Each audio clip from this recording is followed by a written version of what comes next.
There's another question that's on the mind of everyone. It's about the WHO team's visit to Wuhan. What did it achieve? Where did the virus come from? The investigators don't know. How did it spread worldwide? The investigators don't know. What did they do for a whole month and a whole year before that?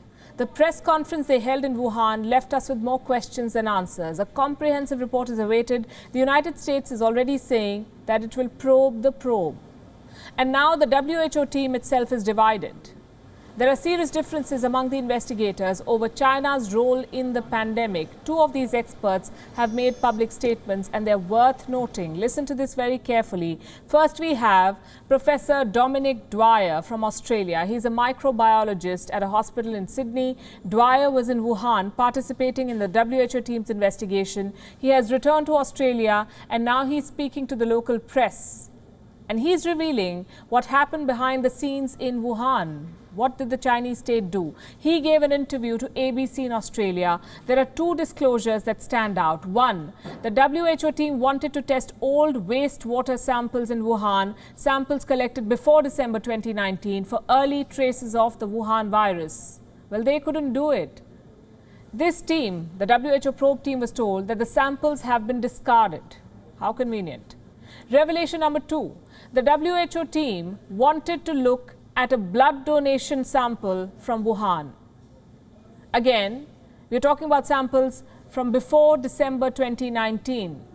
They could not test these either, apparently due to some local laws. So here's what has happened. The probe team got no access to samples that they wanted to test. Either the evidence was destroyed or the team was denied access. Now, if you remember the Wuhan press conference, one of the biggest takeaways was this. The probe team could find no evidence of the outbreak in Wuhan before December 2019. But if you consider Professor Dwyer's revelations, the headline should have been this. The probe team found no evidence because they could not conduct a proper investigation. Now let's talk about another team member, Thea Coulson-Fisher, another expert who went to Wuhan for the probe. She says China did not provide raw data. In Wuhan, a reporter asked Fisher if she was happy with the access that China gave them. And Fisher said that her research relied on data, and this data, the one that they got, was analyzed and presented by Chinese experts. The WHO team could not gather data independently in China. About the transparency, are you happy with what you have been shown here and what you have been gained access to? Well, if I was to completely answer that question, I would say I could confirm that if I had the raw data in my hands. With the current situation, that has not been the case. I would have to rely on the huge amount of data that has been analyzed and presented to me.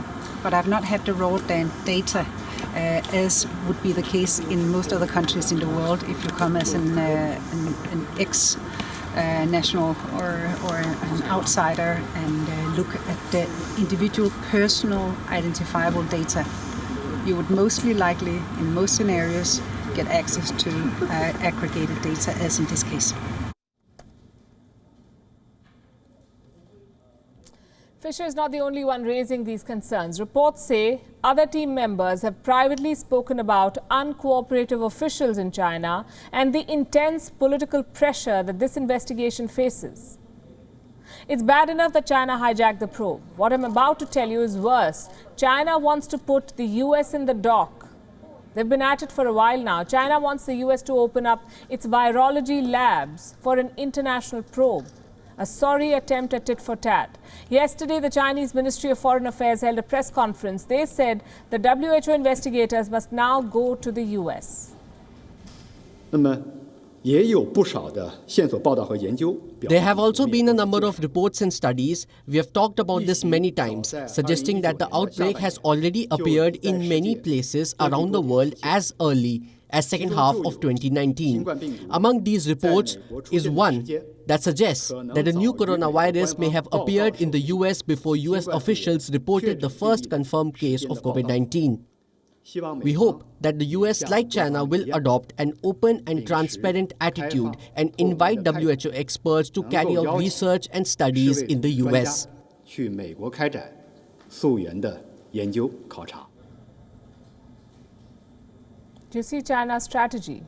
First stall the probe, then wash it up at home, and then send the investigators on a wild goose chase around the world. And that's not even the worst part of it. The worst part of China's charade is that the world is putting up with all of this.